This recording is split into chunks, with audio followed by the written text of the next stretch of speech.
กราบสบายดีบนสวนเนาะวันนี้เรามาเลาะชมบรรยากาศทุ่งไห่ทุ่งนายามแรงๆมาเบิ่งน้ำเป็นว่าน้ำกำลังขึ้นเนาะอันนี้จะเป็นบ้านโนนสว่าง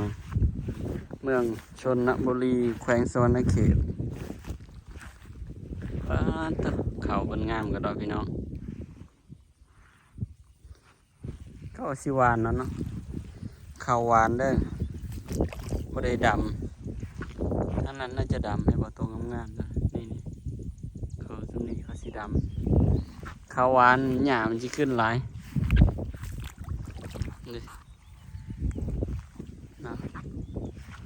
ปลาตัวน้ำ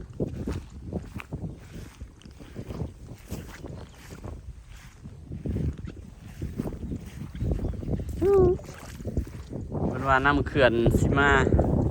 เพิ่นปล่อยแล้วเนาะน้ำเขื่อนแต่ว่ายังบ่ทันมาหอดห่วงมันแรง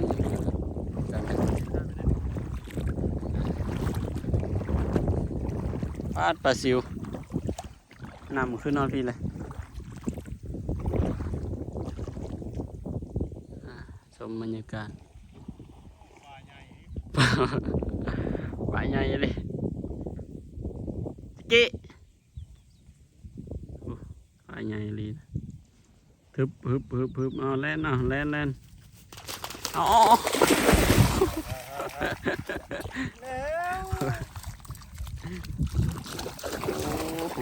ปลาใหญ่เลยนี่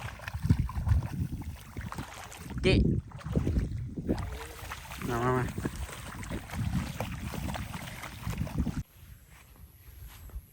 าหลอดทุกนาจมือปลาขาวๆน้ำแล้วนะน้ำท่วมมันนั่นนะกำลังสิไปเบิ่ง เห็นเพิ่นแจ้งข่าวเมื่อวานนี้ว่าสิปล่อยน้ำเขื่อนเนาะเป็นเขื่อนเซระนองคันจำบ่ผิดแต่น่าจะปล่อยมานี่แหละยังบ่ทันมาฮอดที่ท่วมนี่น่าจะเป็นน้ำเซ่ฝนตกเมื่อวานนี้เนาะ2-3 มื้อขึ้นหลังเรียดติดเลยกะหยุดตกประมาณ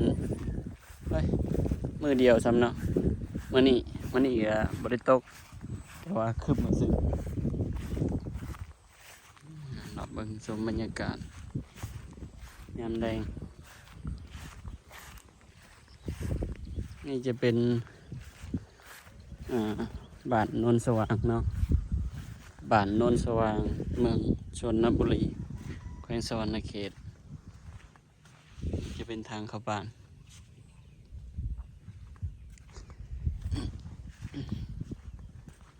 ผู้ได้นำนะโอ้เขางามมันรีว่าจะนี่วะโอ้นี่การนี่เขาเนี่ยปูโอ้งามมันรีเห็นวะเขางามใส่ปุ๋ยวะนี่ใส่ปุ๋ยวะกระปูตายอาย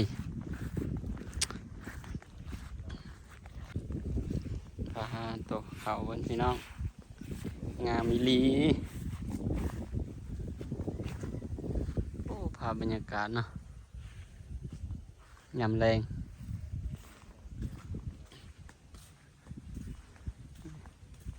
เห็นบ่น้ำกำลังขึ้น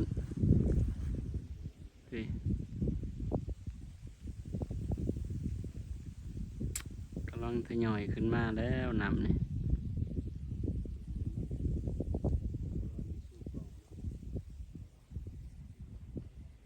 พวกเทียงนานะก็สิรีบเลย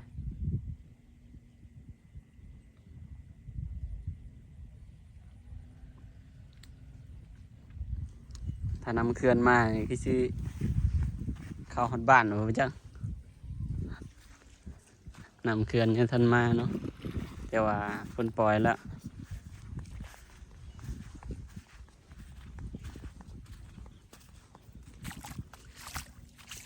อ๋อ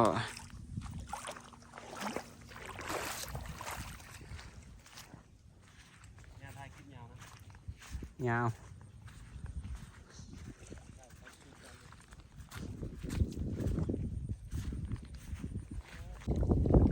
ทางมาก็ปล่อยออกจากอันนะจากคอกดีใจแล้วเพิ่นได้ลิ้นน้ำตัวนั้น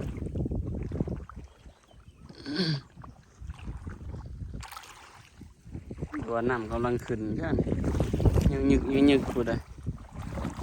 หอยหมาเห็ดพี่น้องนาก็เจ้าเบิดแล้วนำชีวิตพวกเขาแล้วจิเกะ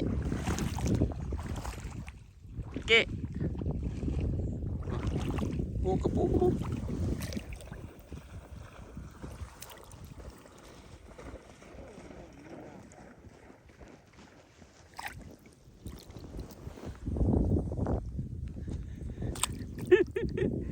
อะไรเก็บกระปู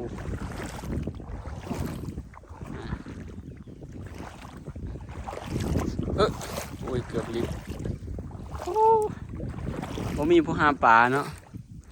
ปลาลายได้ปีนี้นะพี่น้อง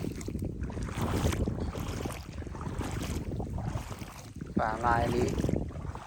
ตามที่เห็นกับเจ้าตึกสะดุ้งเนาะหลายก็มีคนมานั่นอยู่เดี๋ยวไปถ่ายบรรยากาศอยู่ทางหน้าก่อนที่ได้น้ำนี่เบิ่งคือกำลังขึ้นนี่แหละน้ำมือแรงนะจะท่วมหอดตีนบ้านหรือเปล่าเป็นน้ำเขื่อนเด้เพิ่นกำลังปล่อยเจ๊กี่ใช่มั้ง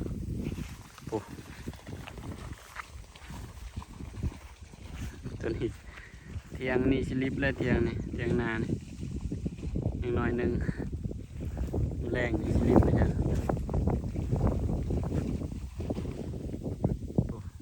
ก็มีคนอยู่เด้อปุ๊โอ้บนหาปลาพี่น้อง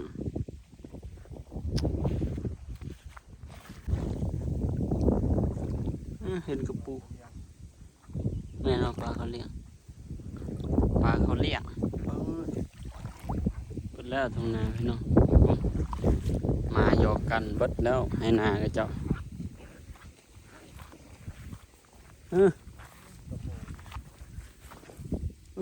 ยังวะคิดว่างูซะแล้ว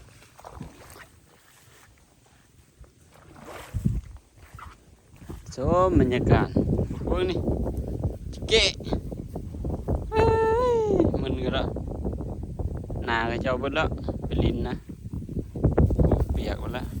ถึงมีแสแล้ว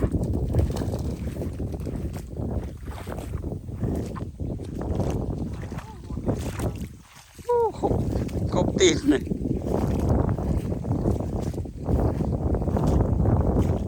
บรรยากาศบรรยากาศดีข้างนี้